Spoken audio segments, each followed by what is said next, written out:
ओ यार, मुझे तो मेरे पापा ने नई नई बाइक दिला दी लिटिल सिंघम। ये देखो मेरी नई बाइक। मेरे हल्क पापा ने भी मुझे नई नई बाइक दिलाई लिटिल सिंघम। तुम्हारे पास तो बाइक भी नहीं है, हट जा चूजे। मैं अपने पापा को बोलूंगा तो मुझे भी नई नई बाइक मिलेगी। हमें पता है कोई भी इंडियन सुपर हीरोज को बाइक नहीं देगा। ऐसा नहीं है, हमें सब बाइक देते। मैं तुम्हें लाके दिखाता हूँ पापा।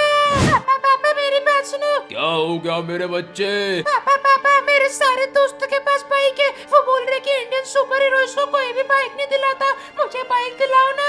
मेरे बच्चे, मैं बाइक तुझे जरूर दिलाऊंगा अगर तेरे सारे दोस्त मिलकर चैनल को सब्सक्राइब करेंगे। अरे मेरे प्यारे दोस्तों, चैनल को सब्सक्राइब कर दो, फिर मुझे बाइक मिलेगी। अगर आप इंडियन सुपर हीरो की मदद करना चाहते हो तो सब्सक्राइब कर दो। बच्चे, तेरे दोस्त बहुत ही अच्छे हैं, ये ले बाइक।